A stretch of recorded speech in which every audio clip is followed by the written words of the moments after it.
get better at that. I was their age. I didn't like to be called a kid, so I Yeah. understand. Yeah. It's okay. Casting fire chief still calls me little girl.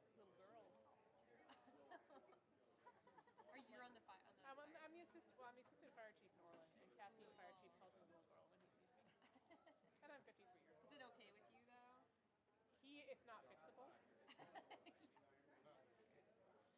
Um, he's that way with everybody who. It's imprinted. Yeah. He is, The feedback maybe would not be no. received. It would be me expending emotional energy on something with no outcome. Yeah. And so. You're wise to That was the place to choose my battles. Yeah.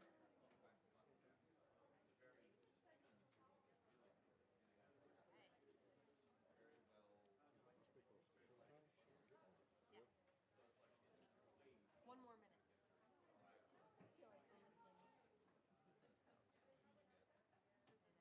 We're gonna get started. Oh, Brian, yeah, how do you feel about that?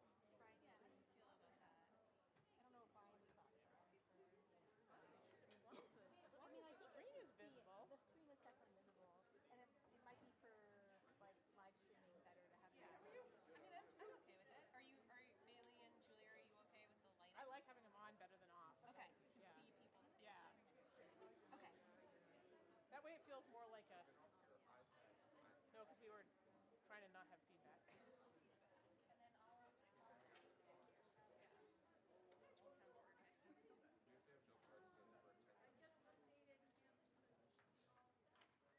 3:00.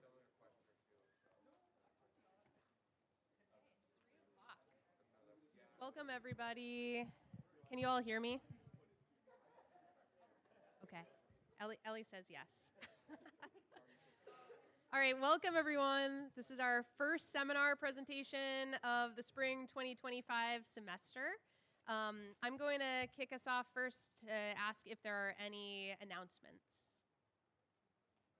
For the first year students, this is your note card for you to write your question on. If you don't have one, raise your hands, and also remember that you have to do notes on Canvas. I'll be at up there at the end of class to get your card. Any other announcements? All right, well, I'm very excited today to announce that the first 3 seminar presentations this semester will have a theme, and our theme is the Bagaduce River Estuary. Our presenters today, Julia Gray and Bailey Bowden, will kick us off in style. And the Bagaduce River Estuary is central to Castine's home watershed and bioregion. And as many of you know, it's a tidal estuary, and it has a very rich human and ecological history. And we'll hear more about that from our speakers today. And for the next 3 weeks, we will hear from experts and stakeholders of the Bagaduce River Estuary, scientists, and resource managers who are working to sustain it. And here at MMA, we're very privileged and fortunate to be able to work on the Bagaduce River Estuary, learning how to navigate, researching its ecology, understanding environmental change over time, and also being connected to the community here. And my hope is that this seminar series focus will build some deeper connections. So without further ado, I'm going to pass this off to Professor Mullen, and she's going to introduce our 2 speakers today. So our 2 speakers, each of them are going to speak for about 15 or 20 minutes, and then we'll have time for questions afterwards. Our first speaker is Julia Gray. She's the executive director at the Wilson Museum and has worked in museums for more than 25 years. Her background in archaeology and anthropology drew her initially to roles in collections and exhibits at the Peary Macmillan Arctic Museum and the Abbey Museum. And after leaving the Abbey Museum in 2017, she ran her own consulting business working with museums and land trusts and other organizations across Maine. She's a graduate of Bowden College and the University of Arkansas. And Julia lives in Orland with her husband and 2 dogs. And our second speaker is Bailey Bowden. And Bailey is a 9th-generation descendant of settlers of Penobscot, Maine, who grew up and who still resides at the head of Northern Bay, which is an 800-acre intertidal mudflat that's part of the Bagaduce River Estuary. He has over 50 years of hunting and fishing experience on the river, and his observations provide an opportunity to examine the recent history of the river's marine resources. Bailey has been the chair of the Town of Penobscot Shellfish Conservation Committee for 17 years, the chair of the Alewife Committee for 10 years, and was recently elected as the executive director of the Alewife's Harvesters of Maine. Bailey's collaborated with many organizations and institutions to further research, restoration, and conservation within the Bagaduce River watershed.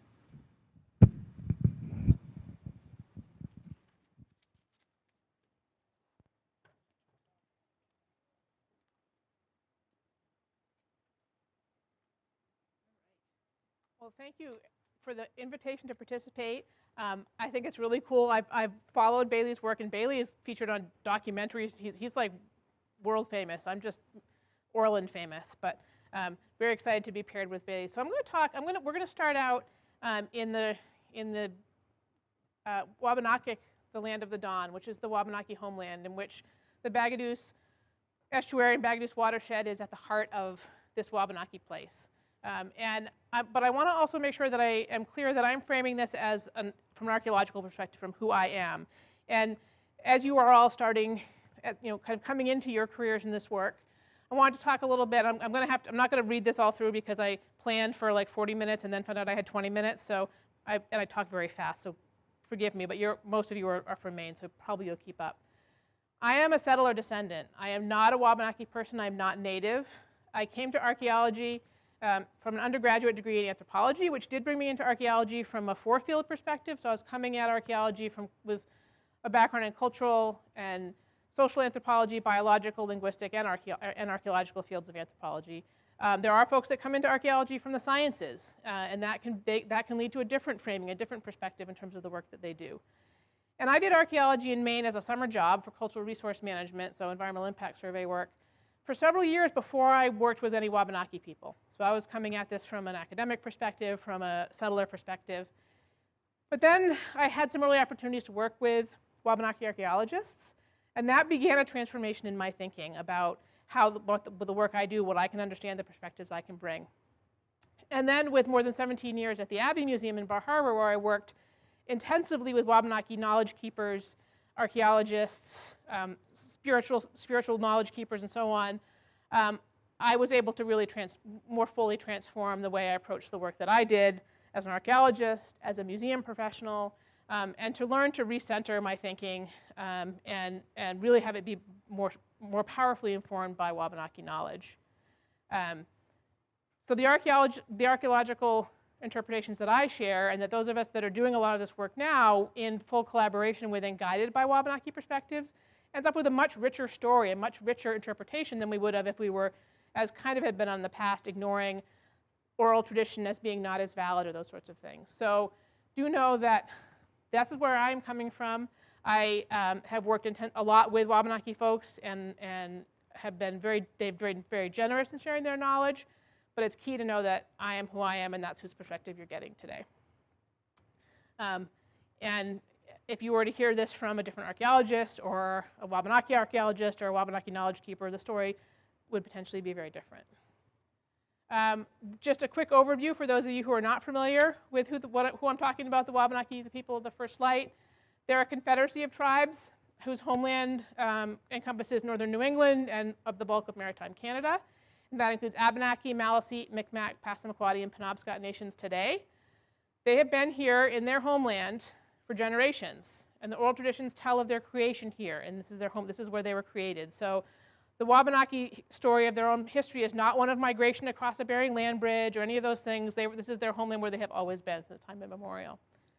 Today, there are approximately 8,500 people, Wabanaki people, in what is now Maine, and another 65,000 across present-day Wabanaki homeland, which includes, again, northern New England and the Canadian Maritimes. That's according to census documents.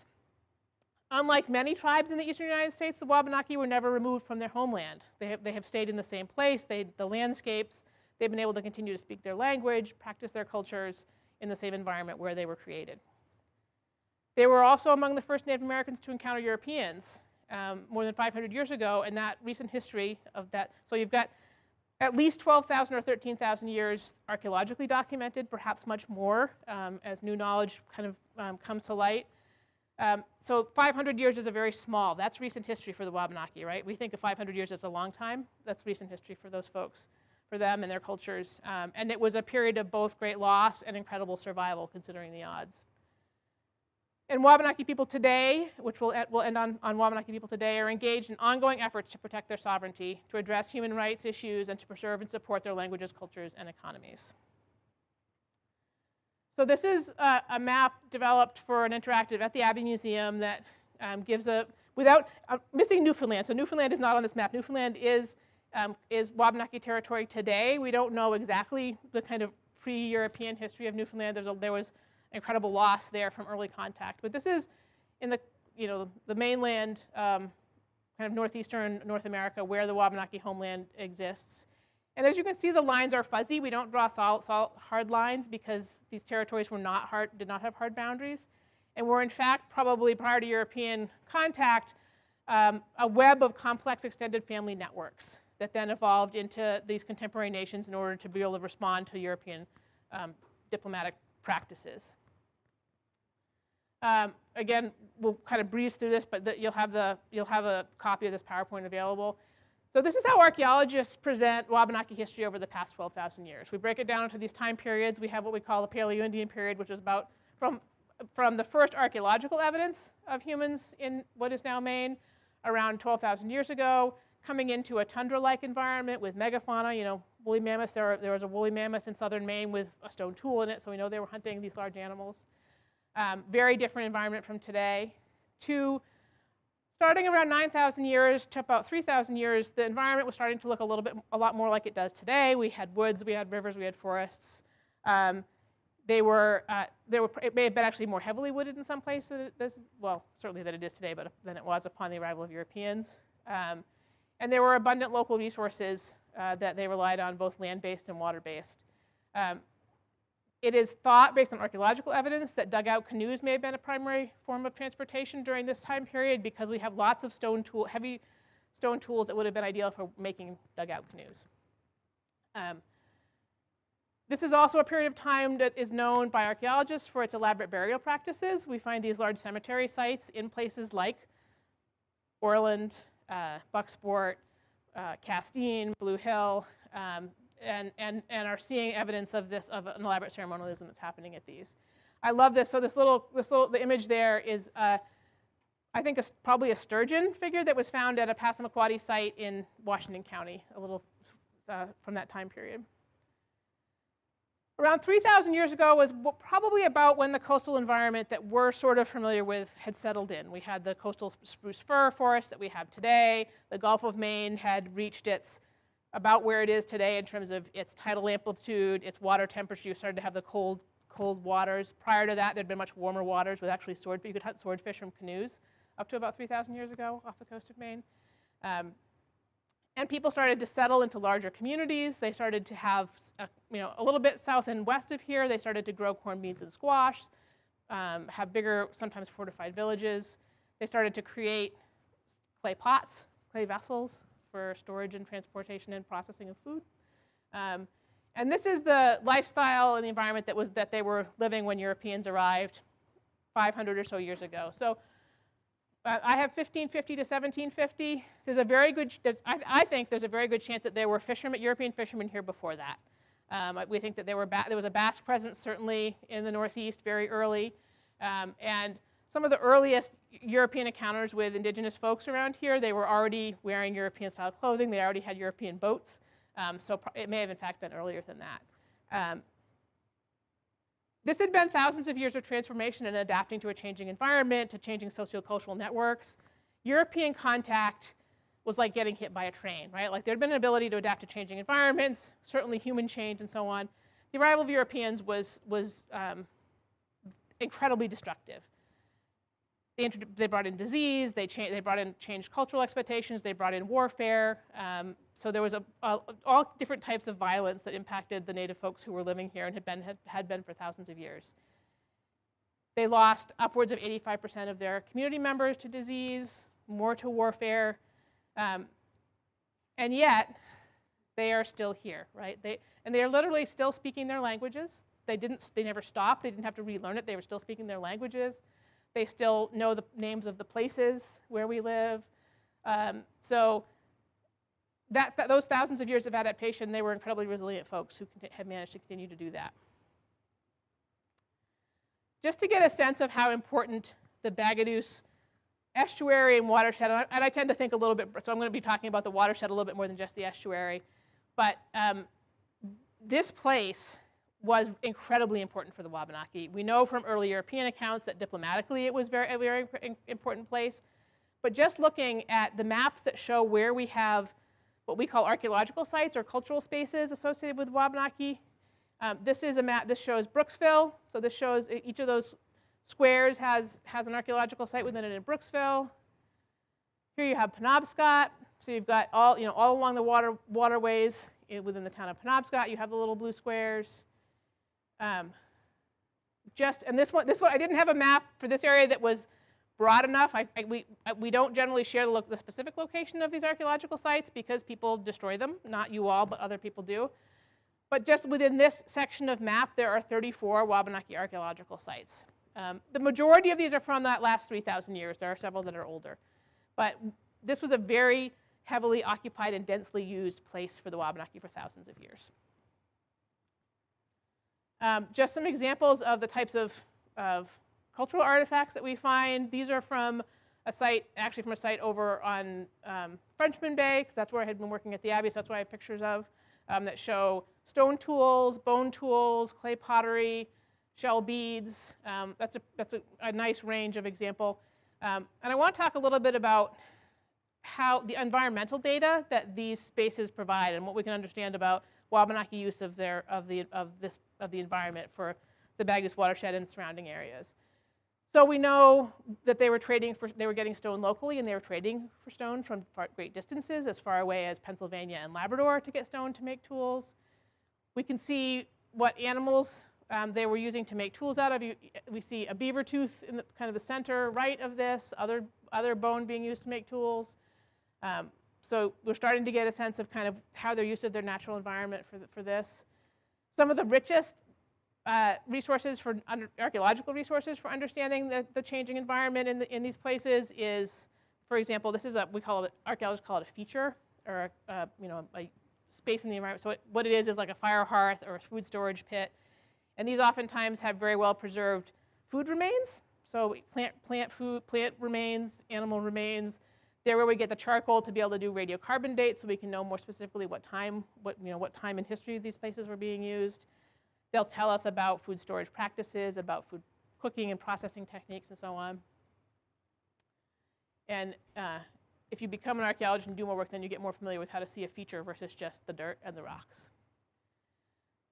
This is an example, and again, I have data from Frenchman Bay because a lot of this work the sites around Castine have not been professionally analyzed. They were excavated most largely in the early 20th century by people you wouldn't want doing archaeology today. They were really destructive, and the collections haven't been really analyzed in the same way. So we're going to use some Frenchman Bay details. This is an example of the types of animals that we're finding from these 500 to 3,000-year-old shell heaps around Frenchman Bay. So you can see that they were a little bit broader in what they were willing to harvest than some contemporary fishermen. We find part of what we know is for the fish is that the bone, like sculpin, have things that are very recognizable. Sculpin spines are very recognizable. Sturgeon have the bony plates on a sturgeon preserved really well in archaeological contexts. Tomcod or frostfish was like massive quantities of that were really important, in part, I think, because of when that becomes available. Like February, March especially is a really hard time if you're living off the land because the ice is going out, so you can't travel on land or on the water, but a lot of things haven't come in yet, so tomcod or frostfish was probably really important in like March, April. The codfish they were harvesting were huge compared to the codfish we're getting today. So a lot of these animal bones can tell us about how these species have changed since colonization. We find a range of birds. They were eating. I mean, I probably would not harvest a cormorant and eat it, but we find evidence of cormorant being used as a food source. And then all of the animals. I mean, this is an example, but pretty much all of the animals were harvested and used in some way, shape, or form. Dog, I have a question mark after. They absolutely had domesticated dogs. And we find dog burials, where the whole dog is buried, but we also find dog bones that appear to have been processed for food. So a different relationship with dogs than we have today. And then with kind of in the last several decades, with the evolution of the technology to be able to kind of gather and preserve and analyze plant remains, we're getting a much better idea of the diversity of plants that were being used for a variety of things. And this list probably includes raw materials, like raw wood materials for making things out of wood, fibers for making things out of fiber, so like ash baskets, sweetgrass, and so on, medicinal plants, as well as food plants. So it's a nice range of the kinds of materials that they were using for firewood in addition for that. And the fire hearth is incredibly rich for these because it burns them and it preserves them in ways that it wouldn't otherwise. So that's 5 minutes. So that's the archaeological data, but I want to, and that's what I've been working with for most of my career. But as I have spent time with Wabanaki knowledge keepers, I've come to understand how much more informed I am when I can engage their perspectives. So oral traditions. This is a story about how Glooskap, who was a major figure for the Wabanaki in terms of their presence, their creation, their presence here, there's a story of him telling how he made the animals small. They have oral traditions that tell of the megafauna, right? Like they know, their stories convey that there were these great big animals that are now smaller. This is a wonderful piece, and afterwards there's this massive place names map. This is a little segment from this map that just shows our little neck of the woods that the Penobscot Nation created that has the place names, the Penobscot place names. And most of these tell you something about the place. They're not like Castine named after some old dead white guy. They are descriptive. They give you navigational information. They give you resource information. These are some of the names that convey stories, navigational information, resource information from around here. And these are all kind of within our viewshed.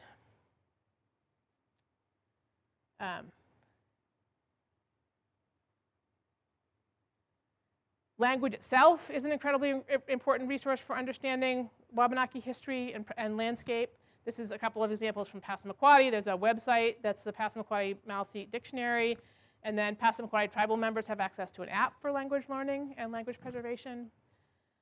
We do certainly reference early European accounts to better understand. Archaeology in Maine doesn't preserve a whole lot. Shell heaps preserve more, but a lot isn't preserved. So a lot of the biodegradable material, a lot of the fibers and so on aren't going to be preserved. So we look at images like this that give us the kind of full breadth of the material culture that was present. We look at European accounts. So you've heard of, I don't know how many of you are aware, Cape Rozier is named after this lovely Englishman, James Rozier, who was on the voyage of this guy, Weymouth, who captured a group of Wabanaki men and took them back to England. And he also brought back some of their stuff and showed it off in shows. And developed this pattern of kidnapping Wabanaki and native people and taking them to England. Some of them made it back. Most of them didn't. But he's in awe of the birch bark canoe, which was an incredible creation of Wabanaki and other indigenous folks in this neck of the woods. And that knowledge carries through. And Wabanaki people, as I hope I've said several times, are still here. They are thriving. They're incredible knowledge keepers, artists, activists, and so don't leave this thinking that they are people of the past. They are still here. They're still in our communities. I would expect there are Wabanaki students at Maine Maritime Academy. I don't know that for sure, but I know there have been. There have been Wabanaki faculty and staff at Maine Maritime Academy, so they are part of your community today. This is Gabriel Frey, who's an incredibly talented basket maker and also a steward of the ash tree. He harvests his own, processes his own ash for making baskets, and is very involved in understanding the landscape of the ash tree and how it will be impacted by the invasive emerald ash borer and environmental change. Wabanaki people are still practicing their cultural traditions. This is community days at Zabiak or Pleasant Point in Washington County. They're still making and paddling birch bark canoes. It's really tough to find trees that you can make a birch bark canoe out of these days, but they're still doing it. And they're still having to fight, right? They're still having to fight for their sovereignty, their basic rights, the guarantees they were given in treaties, et cetera. Maine was the site of the first Truth and Reconciliation Commission to happen in the United States, and it was around the child welfare system and how Maine's child welfare system was essentially not following federal law and not making the efforts that it needed to be to keep children in Wabanaki communities and Wabanaki families. There are a series of really powerful documentaries, both long and short, about this commission, and the work continues to meet the needs of Wabanaki children. They're still fighting for their water. These are water-based people, right? They didn't have roads, they didn't have railroads, so they are water-based people, whether it be the river or the bay or the ocean, and they are still fighting for their rights to be able to use that water, to have that water be clean enough so they can use it. The Penobscot Nation, their entire reservation is in the Penobscot River, and yet they can't harvest fish and eat them from the Penobscot River because it's still too polluted, and they're still fighting for that, and they're still fighting to be able to protect and have jurisdiction over that was given to them by treaties. But I want to end really quickly on a powerful and wonderful story that's happening today. So sweetgrass, which is a coastal salt marsh grass, has been important to the Wabanaki for generations for medicinal purposes, for ceremonial use, for making baskets, and it is very threatened by sea level rise, right? I mean, it's a coastal salt marsh grass in Maine, and the vast majority of the coastal property in Maine is not accessible to Wabanaki sweetgrass harvesters, including up until recently the national park. And then under not now, past leadership at the National Park Service, there was a real push to work with Indigenous folks across the country to provide access for traditional harvesting to materials that were important to Indigenous folks. And for the Wabanaki, that has been sweetgrass. A group of Wabanaki scientists and knowledge keepers, along with other scientists, have been working with the National Park Service. The Wabanaki had to prove that their method of harvesting sweetgrass, which is one stem at a time, was sustainable in order to be able to harvest in the national park. They did that. They did the work. They shared how their knowledge and traditional ecological knowledge could work with Western science, and found, in fact, that the plots of sweetgrass they were harvesting were healthier than the ones that they weren't. And so now the Wabanaki have a MOU in place with the National Park Service to be able to harvest sweetgrass for traditional use. And we hope that that work continues on whatever scale it's able to happen to keep going on. So. And there are, I am sure, sweetgrass is like fiddleheads. If anyone goes fiddleheading, nobody will tell you where they get their fiddleheads. They're not going to tell you where they get their sweetgrass, but I am sure they're harvesting sweetgrass on the Bagaduce Estuary and Bagaduce watershed. All right, and we're going to do Bailey and then questions. All right. You want me to switch it, or do you want? I can switch. Okay.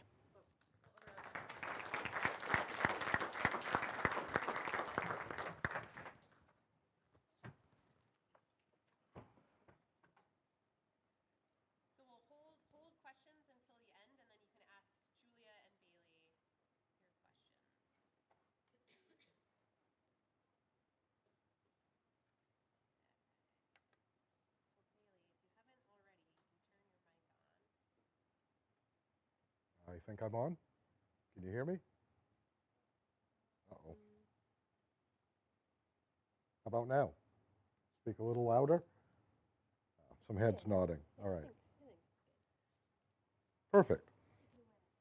All right, so I'm here today. Thanks for coming to give you a little introduction to the Bagaduce and some of the birds and fish that live in the area that I've seen over 50 years of hanging out on the shoreline.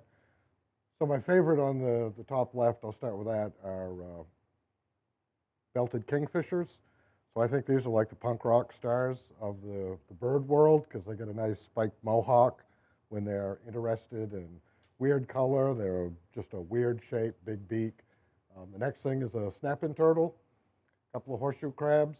So the Bagaduce River is one of the northernmost breeding grounds in the horseshoe crab's home range. So that's pretty neat.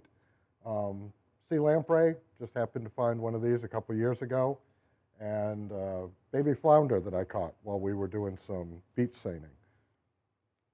So the Bagaduce is identified by the state of Maine as a focus area of ecological significance, and that is the big green shaded area.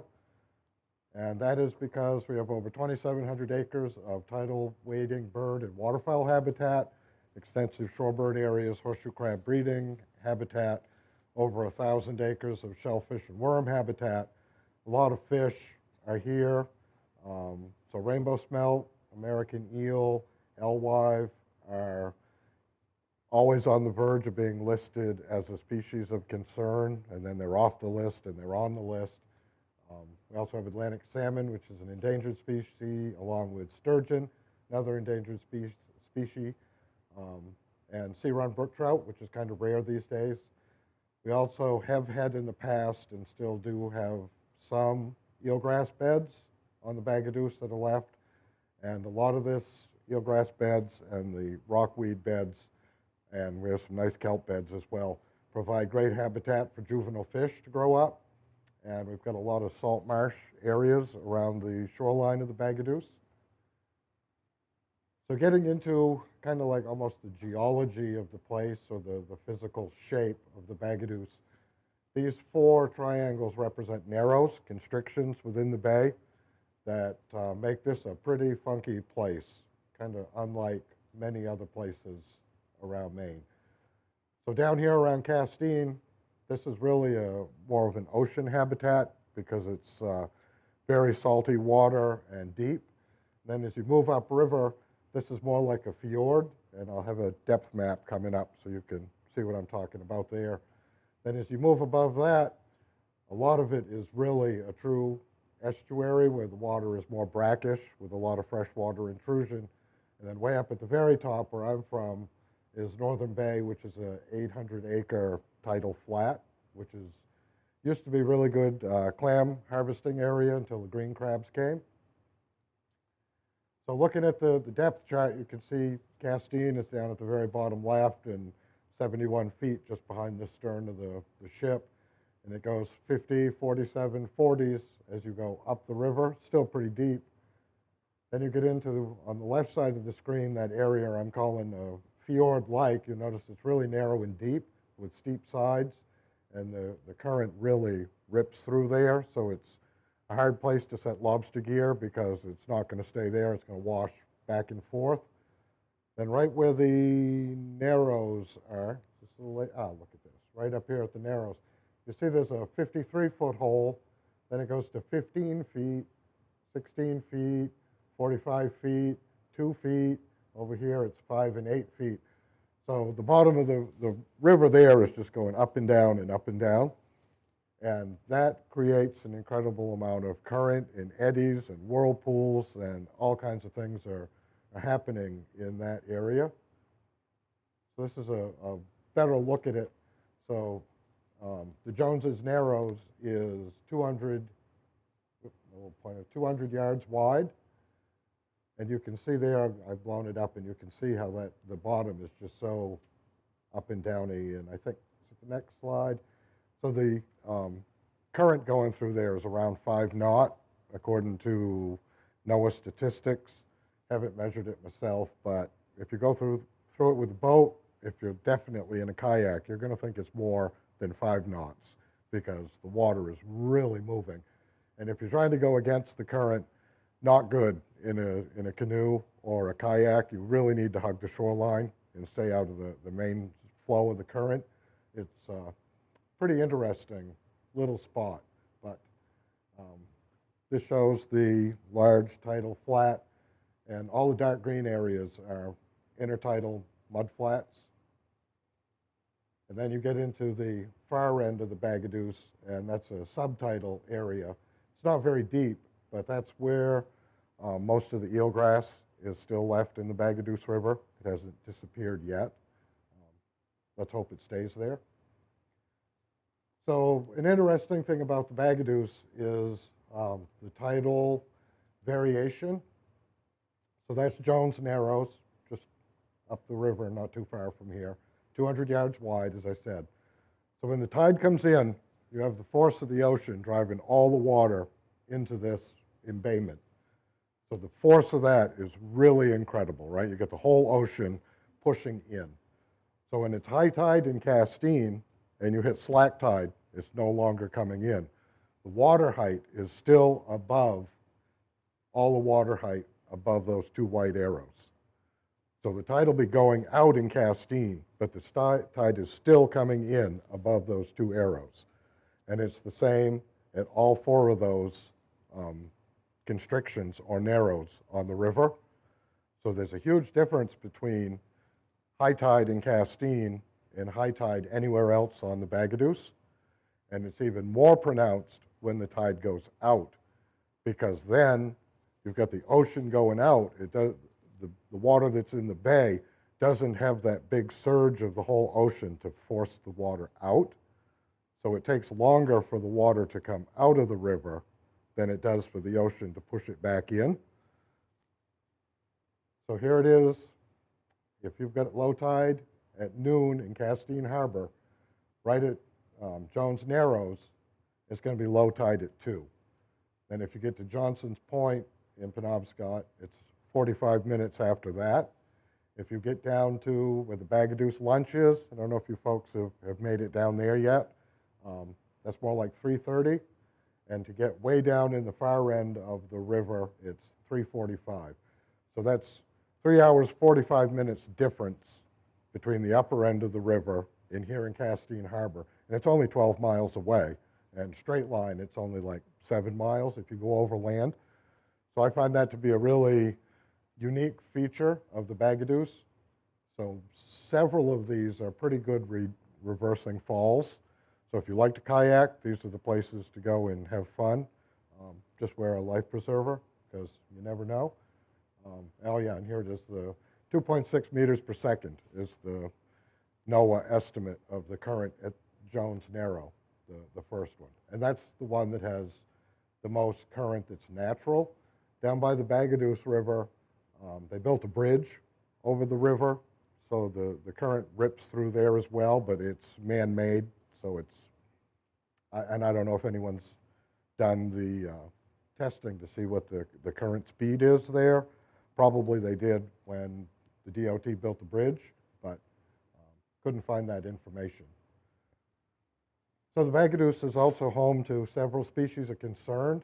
So on the left is a black-crowned night heron, which I'd never heard of until it became listed, and I started asking my bird friends, have you ever seen one of these? And they're like, oh yeah, they're around. So there's a picture of that.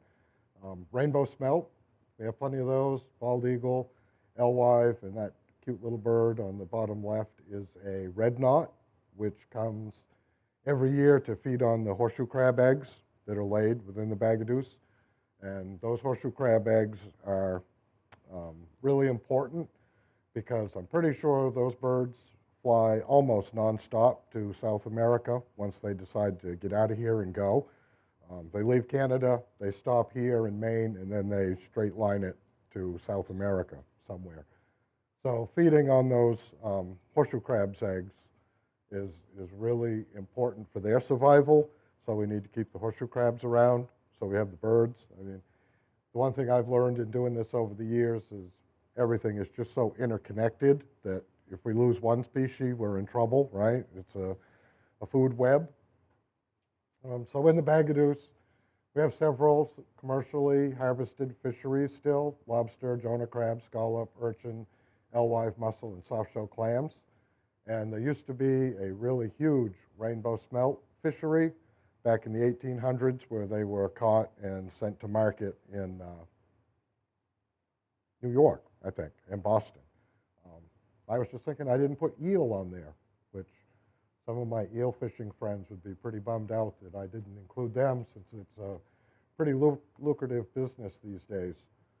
So the Bagaduce does still produce economic activity for a few people in town. I mean, it's not huge, but we don't have a lot of fishermen left.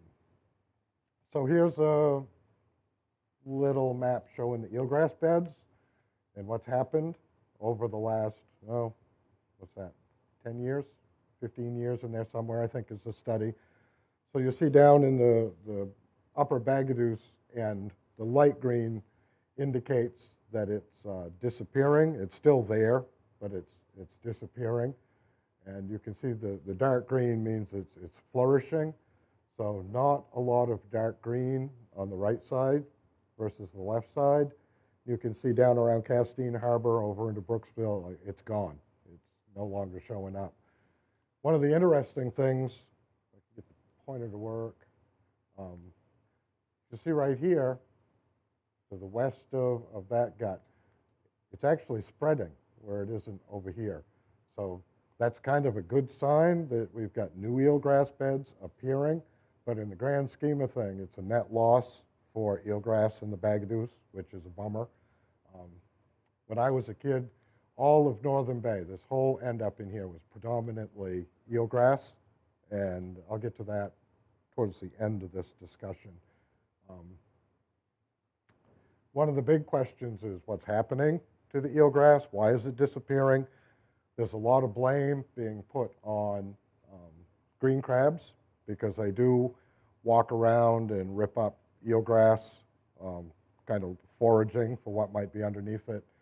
But I have a sneaking suspicion that there's more going on than that, but nobody is really looking at that broad scope across the entire state of Maine. Right now, people are just trying to document where it is and not so much why it's disappearing. So that's an interesting question. If anybody wants to study eelgrass, the Bagaduce is a good place to check it out.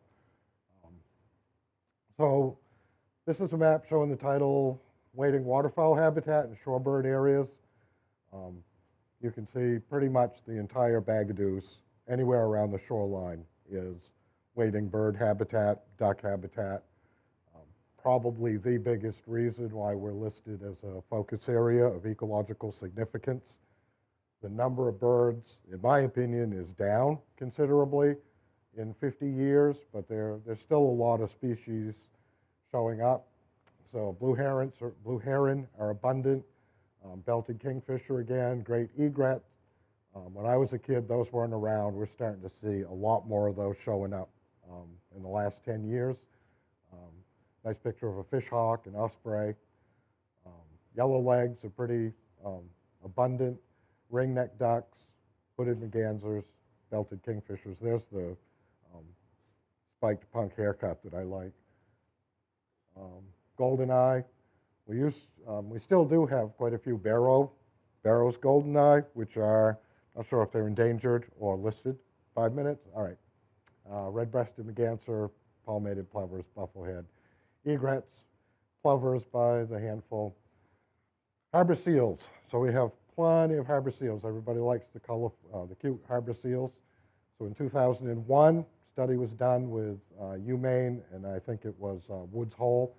They counted 171 just above Jones Narrows, 54 at Johnson's Point, for 225 seals in the Bagaduce River during pup season, which is also the alewife run. So that's why they're here. We get the fish. So that's 2 miles apart. So that's a lot of seals in 2 miles.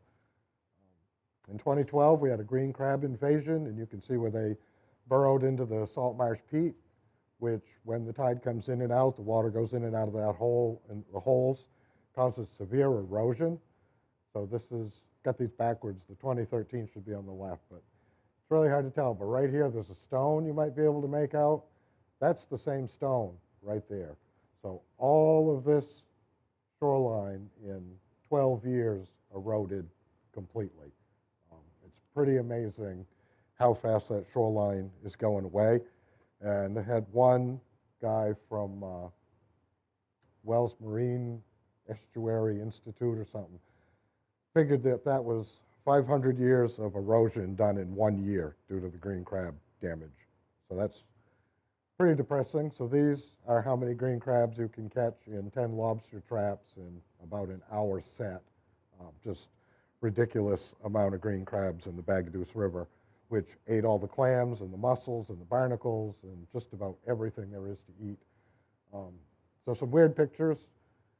This is a red squirrel eating an alewife. So when you think that little cute furry creature, yeah, it's a carnivore.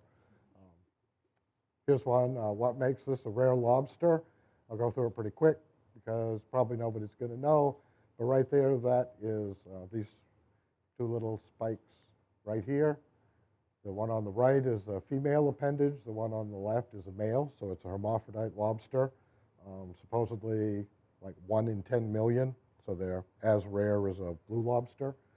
So some of the research we've done, some purse seining, some other stuff, some pit tagging, a lot of alewife research. So real quick about climate change, where I'll end. This kind of brings into the whole what's going on in the Bagaduce. When I was a kid in the 70s, this would be frozen all the way down to the bottom of the screen, frozen solid. This is pretty good in 2004. Quite a lot of ice cover. This is what it was in January 21, 23, 24, 0 ice over the winter. This year, we actually did get some ice. So I think that's my last slide. But what this has done is this lack of ice cover has exposed the mud flats to the winter winds and storm and waves year-round. When it was frozen over, right, it was only 6 months worth of wave action impacting the mud. So the mud is actually leaving Northern Bay in large amounts. Like probably we have lost a foot, if not 16 inches of mud in the last 10 years. So rocks are starting to appear that were buried by mud. And all this is getting carried south down the river and settling out somewhere down there. So this is removing that benthic layer that clams would live in, all the shellfish would live in, marine worms, all the other little creatures that live in the mud, because now it's almost down to a hard clay substrate. So part of what another thing that the ice did was that when the ice goes out, you've got ice cakes that float out around, and they go in and out with the tide because they don't make it out in one tide. And they would scour those soft clay mud flats and basically make tidal pools, which eelgrass would grow in back in the day. So Northern Bay was one of the few places in the state of Maine where eelgrass would actually grow on the intertidal because it's a subtidal plant, but it was growing in these little trenches that were dug. So no ice, no scouring, no eelgrass. Eelgrass is home, perfect habitat for this little black snail that I can never remember the name of. It's in Latin. That little snail is the favorite of black ducks and mallards. So in the 70s, we would have thousands of ducks come into Northern Bay to feed on those snails. No eelgrass, no snails. We don't have any ducks left anymore. So that's just kind of a cascading series of events that happen just because we've lost the ice cover. And I'm sure there's more. We're just starting to see and understand the effects of what's happened with no ice. 20 minutes.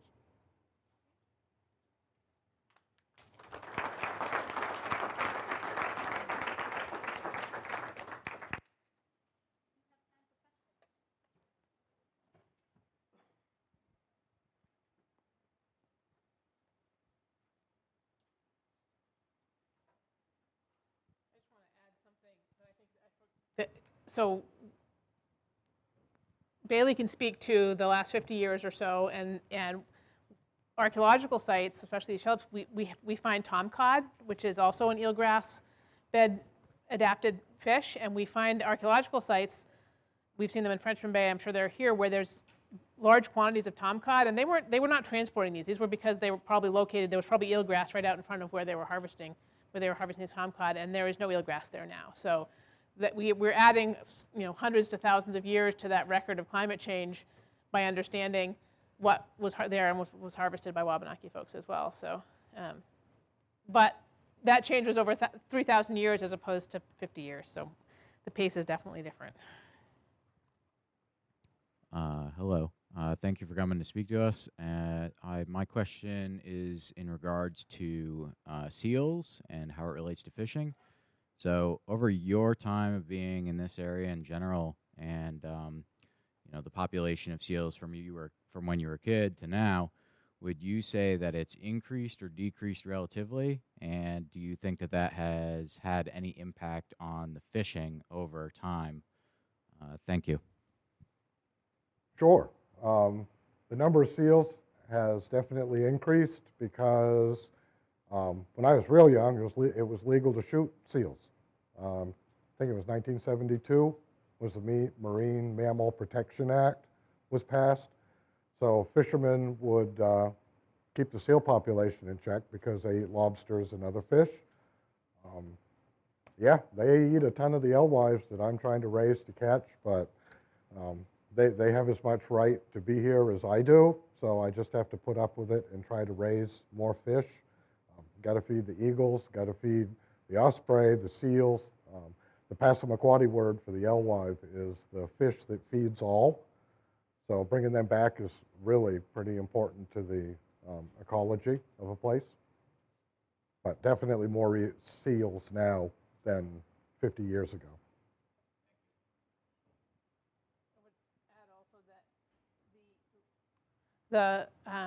A number of the locations where we find large cemetery sites, Wabanaki cemetery sites dating to 3,000 to 4,000, 5,000 years ago, are at alewife runs. They're at falls that were significant alewife runs. So the thinking is that it's possible that they were able to gather. You're not going to bury people in the wintertime when the ground is frozen. They would gather in the spring around the alewife run, and that would provide enough food so that they could bring together bigger gatherings, and they would have ceremony, and they would bury the people who had passed during the previous winter, to these places like Lower Falls and the Narramissic and other places that were, the alewife was just such an incredible food resource to support these incredibly important cultural and spiritual gatherings.